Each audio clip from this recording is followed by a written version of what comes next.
Kembali lagi di perkuliahan mekanika fluida dasar, masih di bab aliran eksternal atau aliran di sekitar benda terendam. Terakhir kita sudah belajar tentang aliran eksternal pada geometri yang umum ya, seperti silinder, bola, persegi, dan geometri umum lainnya seperti mobil, pohon, dan misalnya uh, orang yang sedang mengendarai sepeda. Kini kita masuk ke aliran eksternal yang membahas tentang dua geometri yang sangat umum, bentuk dasarnya banyak diaplikasikan pada benda-benda yang sering kita gunakan pada kehidupan sehari-hari. Yang pertama adalah aliran yang paralel atau aliran di atas plat datar. Nah, aliran di atas plat datar ini kita asumsikan ada aliran fluida yang datang dengan kecepatan v, kecepatannya seragam. Kita bisa lihat dari sini dari vektor kecepatannya. Artinya searah y, sumbu y itu arah normal yang tegak lurus terhadap plat datarnya. Itu adalah region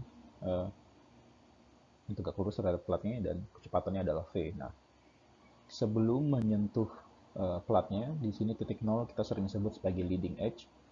Kecepatannya itu seragam.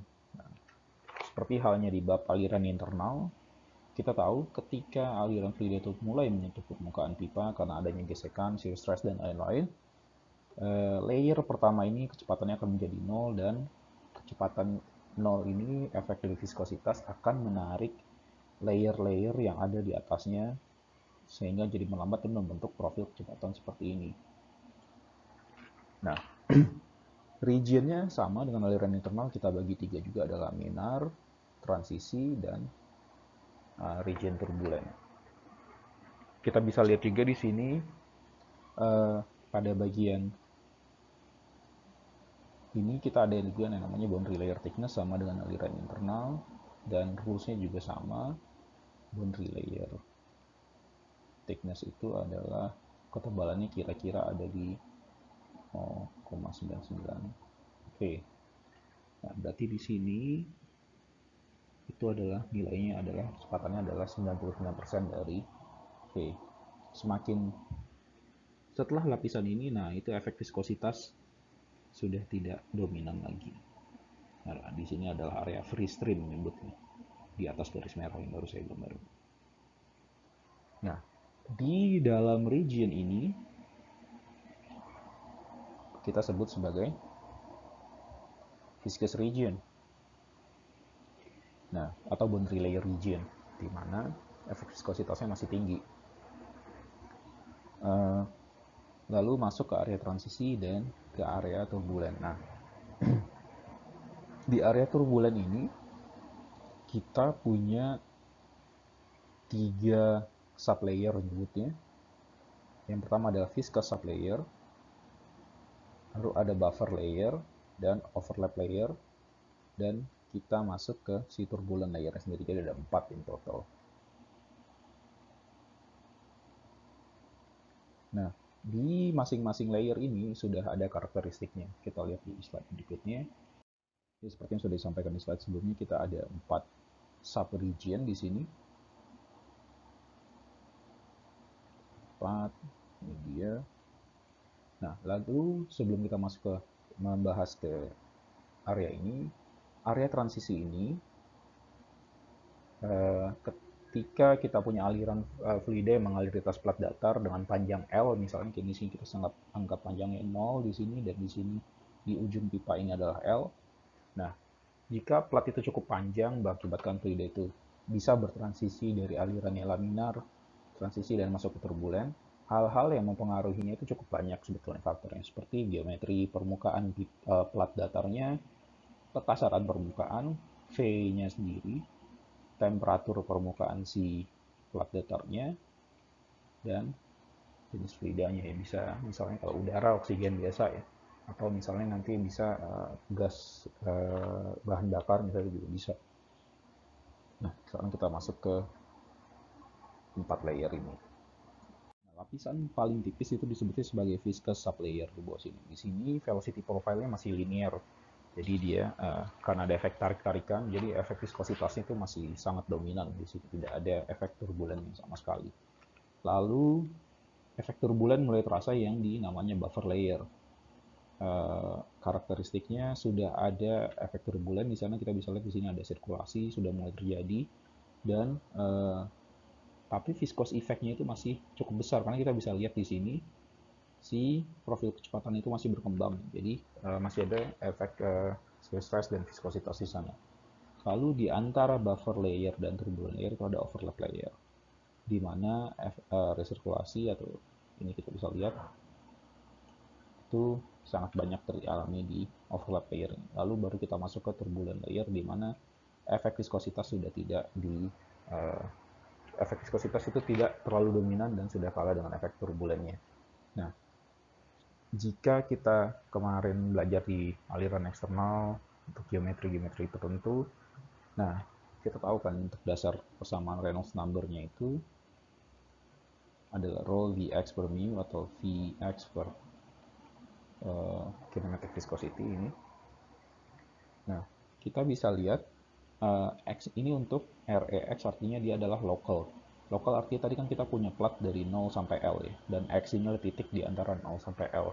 Nah, itu adalah local Reynolds number-nya. Nah, tidak seperti aliran dalam pipa ya, yang mana kita punya region yang namanya fully developed, di mana Reynolds number dan si boundary layer tidak berubah lagi terhadap arah aliran. Di sini bilangan Reynolds itu pasti akan berubah sampai RE di titik L. Nah,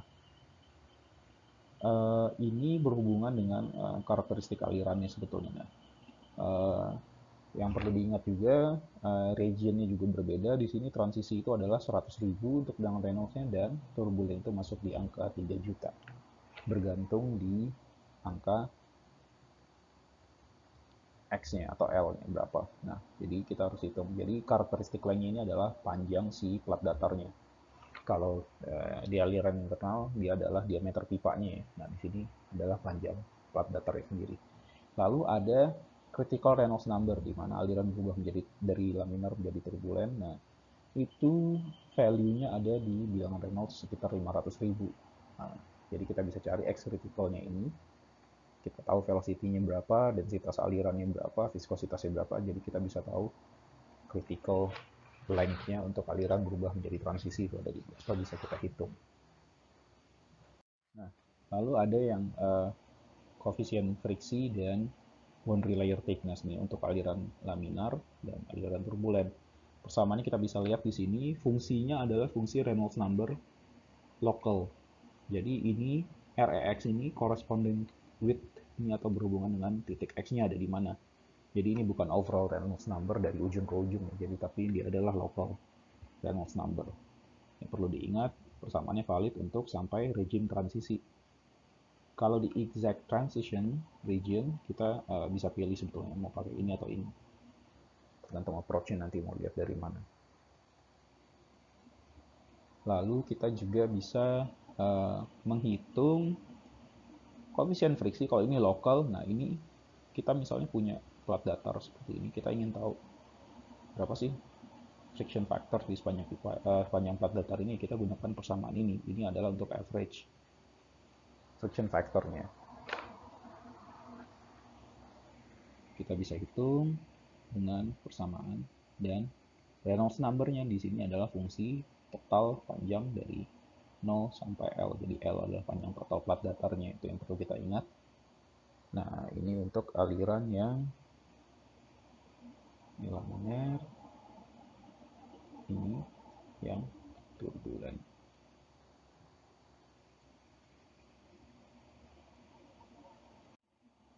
Lalu bagaimana jika plat itu cukup panjang sehingga di sepanjang pipa itu kita mengalami aliran laminar sampai dengan turbulent. Jadi ada laminar, transisi, dan turbulent di sepanjang platnya. Sorry, bukan pipa ya, plat datar itu. Nah, kita gunakan persamaan ini. Ini jika aliran eksternal pada permukaan plat mengalami rejim laminar sampai dengan turbulent. Kita bisa gunakan persamaan ini. Ini hanya untuk jika di sepanjang plat itu alirannya fully laminar dan ini fully turbulent di sepanjang permukaan plat.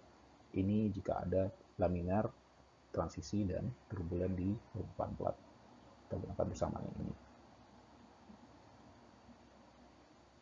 Jika alirannya sangat turbulen, faktor lain yang mempengaruhi adalah surface roughness. Nah, di sini kita bisa lihat fungsinya, jadi tidak ada hubungan dengan bilangan Reynolds lagi, tapi malah jadi fungsi surface roughness, rasio surface roughness terhadap panjang platnya. Kita bisa lihat di sini misalnya friction factor berubah terhadap relative roughness-nya di bilangan Reynolds yang sama. Ini kita bisa lihat di sini, apabila permukaannya sangat kasar, kita bisa lihat terhadap bilangan Reynolds dia akan terus turun friction factor-nya. Sementara ini kita bisa lihat apabila rasio ini kebalikannya, ini rasio antara panjang panjang plat terhadap roughness-nya.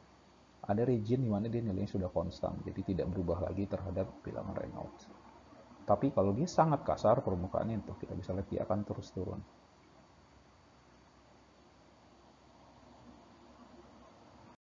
Geometri lainnya yang umum selain plat datar adalah silinder dan bentuk bola ya. Kalau bola kita bisa lihat banyak ya bentuknya di aplikasi olahraga sebetulnya, dan silinder misalnya untuk aplikasi misalnya pipa yang terendam di bawah laut gitu, atau pipa yang ada di dalam alat penukar kalor yang dilewati fluida. Nah, berbeda sedikit dengan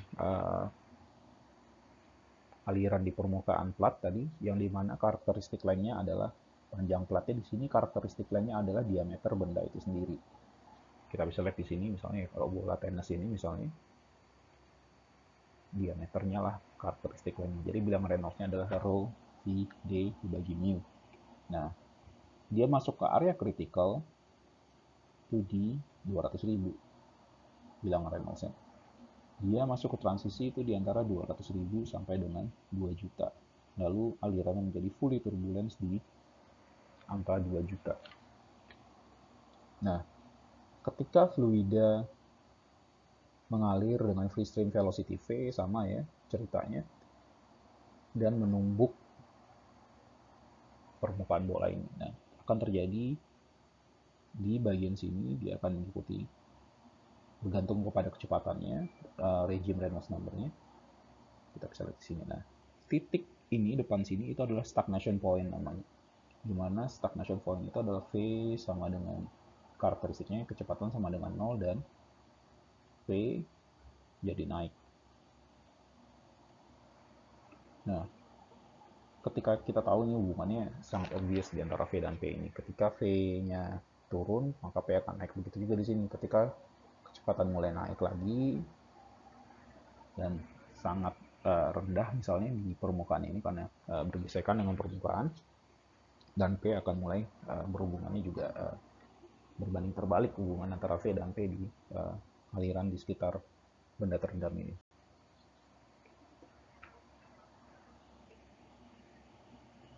Untuk melihat karakteristik aliran di sekitar spherical atau silinder, itu kita bisa lihat aliran yang sangat laminar atau creeping flow ya, dimana bilangan Reynolds-nya kecil atau sama dengan 1, itu sangat teratur alirannya. Tidak ada separasi, jadi dia bisa menyelimuti permukaan silinder atau sphere atau bolanya, sehingga dia bisa kembali lagi aliran ini ketemu lagi di belakang. Lalu ketika velocity-nya kita naikkan, bilangan Reynolds-nya misalnya masih di range 1-10, itu mulai terjadi separasi di sini. Dan ada resirkulasi atau wake di sini. Di sini ada vortex.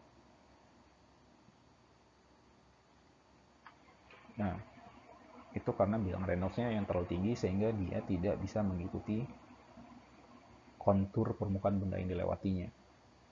Nah, ketika bilangan Reynolds sudah sampai 10 atau naik ke atas, mulai terjadi separasi ini, apa yang kita ingat kemarin vortex shading ya istilahnya. Ini vortex dan kumpulannya disebut vortex shading yang sering terbentuk secara frekuen dan seperti punya frekuensi lah dia terbentuknya.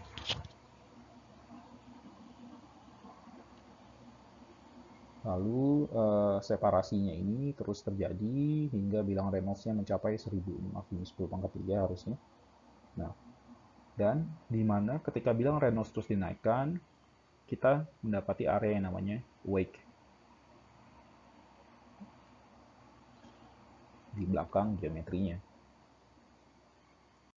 Kita juga bisa lihat di sini efek bilangan Reynolds pada aliran di sekitar silinder dan bola. Koefisiennya itu, koefisien dragnya itu cenderung konstan pada region 10 pangkat 3 sampai 10 pangkat 5. Walaupun ada sedikit fluktuasi, kita bisa lihat di sini dia bisa kita anggap sebagai region dia konstan. Ini adalah karakteristik dari bluff body sebetulnya. Ini kan kalau 10 pangkat 3 sampai 10 pangkat 5 itu kan belum masuk ke area transisi, juga belum masuk ya. Baru masuk kan transisi itu di 2 kali 10 pangkat 5. Nah, di aliran laminar ini CD-nya itu cenderung kecil sebetulnya. Lalu ketika sudah melewati area transisi dan menuju aliran turbulen, ada penurunan drag koefisien. Ini juga kembali kita masuk sebagai kita sebut sebagai bluff body karakteristik.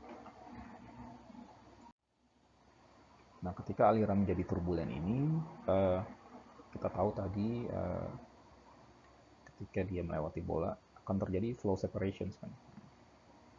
Ada wake. Ketika dia semakin turbulen dan bilang Reynolds terus kita naikkan, wake region ini akan semakin besar hingga baru nanti terjadi reattachment lagi. Nah, itu adalah efek dari bilang Reynolds-nya sehingga drag coefficient makin jatuh. Lalu surface roughness juga punya efek terhadap drag coefficient untuk aliran yang sini kita bisa lihat sudah mulai turbulen. Dari transisi kita bisa lihat di sini. Ketika surface roughness-nya kita turunkan, ini misalnya dari 1,25 kali 10 min 2 dengan 5 kali 10 min 3. Kita ambil misalnya bilangan Reynolds yang sama. Kita bisa lihat di sini untuk garis yang ini itu dia ada di CD-nya sekitar 0,25. Tapi begitu kita turunkan surface roughness-nya, kita bisa lihat di sini garis yang ini misalnya. Ini kan ini di sini garisnya. Nah, itu garisnya sama. Bedanya bisa sampai 2 kali lipatnya.